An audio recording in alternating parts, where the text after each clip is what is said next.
Hello everybody, this is not going to be a review on Raw, per se. This is just my thoughts on it. But I am going to talk about the Hardy versus Hardy match from TNA and my Mark Hunt versus Brock Lesnar. So I might as well get the first two done right now. That is Mark Hunt versus Brock Lesnar, the 3-round match and this decision that was made. Now I'm not going to lie. I had forgotten about it because I have gotten sick. I got sick in the last week to the point where I had to go to the hospital. I had a bad stomach virus that turned this lovely thing in my mouth that I'm talking with, my tongue, it turned black. So yes, if you guys are saying, what? Your tongue turned black? Yes, you can get a stomach virus that can turn your stomach so sick that it turns your tongue black. And I spent almost 8.5 hours in the hospital and an extra 30 minutes to get home to find that out. Ugh. But I had forgotten about the match, and it was Deluxe Man's video about it that I remembered, and I went to check it. Now, I didn't see Deluxe Man's full video, not until I watched it myself. And seeing the 3-round match, at first I really didn't think that Brock was going to win, since he had been gone for maybe about 4.5 years.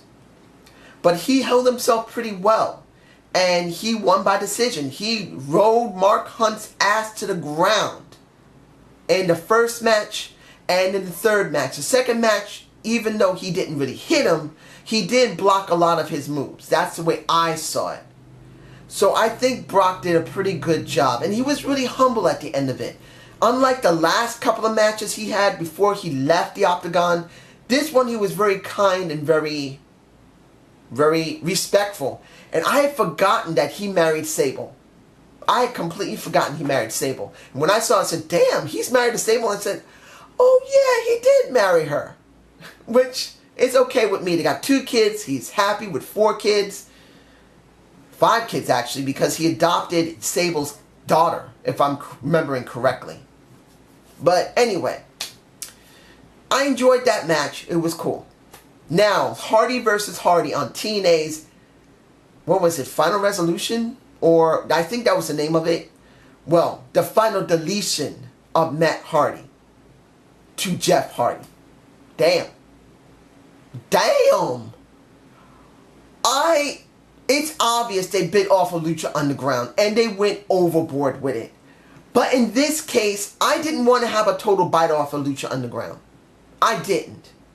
I'm actually happy they went over the top with it, and it felt way more organic than WWE's work. And I will talk about what happened with the Wyatts versus the New Day. I will talk about it in a moment. But I enjoyed that so much. It was so over the top. It was good. Now, do I believe they need to do this all the time? No. What I do believe, maybe once every 4 or 5 months, they do this over-the-top type of attitude. And just straighten out their product from there. That's what I'm hoping from the... No, I'm about to say WWE. I'm sorry. From TNA. I want to see them really change their product. Do something Lucha Underground-esque. At least once in a while. Not every week or every month. Every 5 to 6 months. Something special. Something we don't normally see outside of wrestling. I want to see that.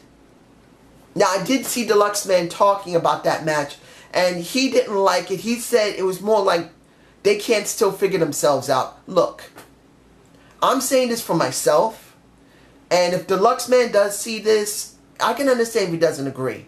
But let's be honest, no one 100% knows themselves. No matter if it's a promotion or a person. There's always aspects of yourself you don't know.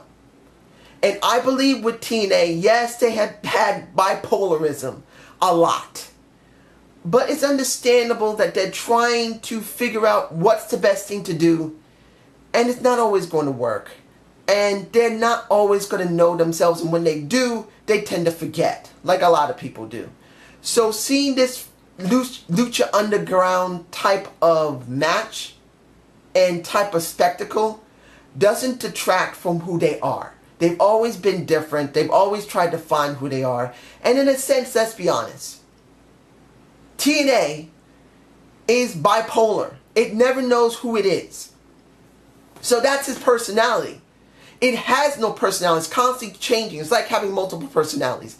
That's TNA. It always has a multiple personality with some level of a little bit of a core, like in the X Division, whenever it uses it. Now, my feelings about WWE this 7-11. Wow. I think I'll start with the Wyatts. That match, well, what was the match? It was a fight. That was very Lucha Ground art. How can I say this without botching so bad? Comparing the Hardy match to the Wyatts and the New Day match, I felt the Hardy match was way better. It wasn't just because the match quality was better and the way they used the environment. I think it was the filming of it. Because they tried to take the aspect of how the Wyatts showed themselves in promos and shot it in disrespect. And I felt it went too far with it. Now, a lot of people are going to say that that was great. How they made the Wyatts look great the way that they get filmed normally. But to me, it just didn't feel right.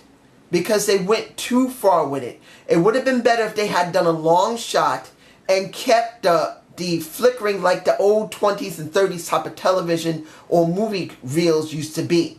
Because that's what the Wyatts kind of reflect to. And also the vaudevillains. I kind of felt like they could have used it once in a while, not every single scene. And that turned me off particularly.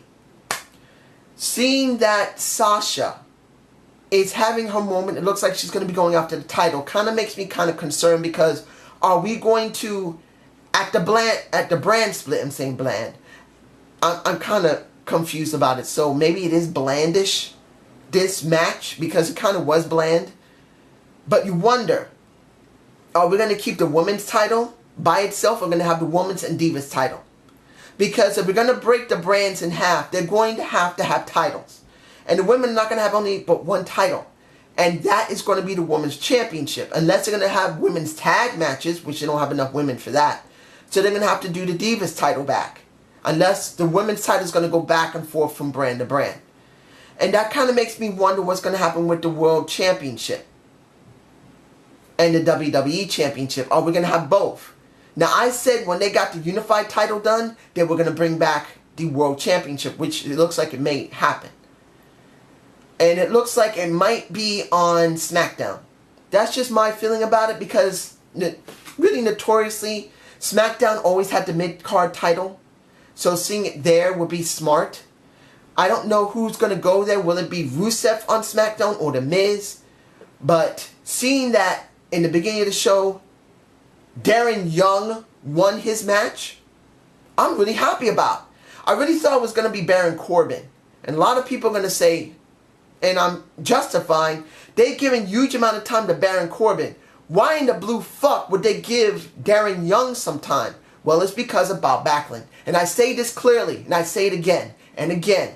The first person I ever remember seeing as a small child in wrestling, around maybe 1977, 1978 or 79, wasn't Bruno, was not Superstar Billy Graham, wasn't Hulk Hogan, wasn't Ric Flair, it was Bob Backlund. It has always been Bob Backlund, and Bob Backlund, no matter if you thought it was humdrum and boring, was special, and that's the reason why Darren Young is going to be great again. I don't know if he had the opening. I wasn't able to see the very beginnings of Raw. I couldn't get a stream running at the time. But if he did come down with him, I'm hoping we get to see that next week. Or maybe if I might look at SmackDown, because SmackDown is going to have The Miz interviewing Darren Young and basically Bob Backlund. So I don't know. I guess one of two more things. One, I'm glad Fandango and Tyler Breeze are still a match together. And I do believe they should have been matched together over a year ago. And I'm talking about as a tag team. Fandango and Tyler Breeze kind of complement each other. That's just my feelings. And when it comes to the ending of the show, I'm not sure how to feel about both SmackDown and Raw having commissioners instead of just general managers. Because you wonder, is the emphasis going to really be on Stephanie versus Shane, because that's what Vince wants. Because unless they're going to be showing the backbone of how WWE does its work, where they're going to show them trying to figure out t-shirts, promotional work, tweeting work, Facebook work, trying to have people go outside and actually go and figure a way to be able to outdo the other, then it would make sense as commissioners. But if they're going to be doing stuff like they normally do if they were like general managers, it made no sense to be commissioners. It'll make even less sense by having general managers sidekicks for them. Now, I'll understand if what I said earlier, they're actually doing marketing and everything while they're showing in the show, trying to advertise on each of their own shows the shirts and type of merchandise they're trying to sell. That actually be wise to do that, to show that they're really trying to outdo each other. As much as many people will probably not like it, it actually would be wise to do it. That's just my point of view about it.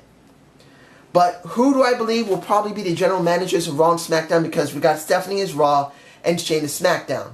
Steph, if she was smart, would have Triple H as her, well, let's be honest, I know that's kind of downgrading him, but the game, her husband as a general manager actually would be pretty wise to use. It would be a genius move on their part to have Stephanie as the Steph as the boss in the pants in the family, which she already is, and the game as the subordinate. I think that would be the wisest thing to do. Now, for Shane O'Mac, there are two people I believe would be best for him. One would be Mick Foley, because he's been so interactive with him. He did the podcast with him, and that would be the wisest thing. The second one would be Daniel Bryan. That would be the wisest thing for him to do. But since Daniel Bryan is retired and he's doing the Cruiserweight Classic, I believe he's doing commentary for it, or he'll be doing like a panel for each of the matches. I don't know if they're going to have him there. Because essentially speaking, since he really has a messed up neck, he really can't do the heavy traveling like he used to. So it's kind of hard to say if he can do that. But that's just what I think would be the wisest thing to do.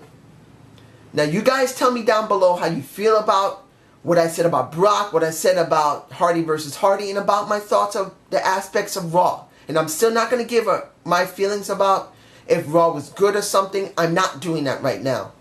I'm essentially leaving Raw alone. I am stopping Raw. But I will eventually do SmackDown reviews. After I see the product for a couple of weeks, maybe I might do a review that week. Or I may do it a couple of weeks later. I want to get a good feel of it to see if SmackDown is a better product than it originally was. But you guys tell me how you feel about things. I will see if I can do my TNA review, but I still have to help someone because I did manage to give them the computer I was talking about. That's when I went to the hospital. Like I said, I went to the hospital as I'm going to my physical therapy to hand in the computer. Everyone at that place who knows me for so many years said, "Oh my gosh, your tongue is black. What are you doing here?" I said, "I got to give you the computer because that's the person I am." And said, "Get the hell out of here. Go to the hospital." Literally, that's what they said because they care about me there.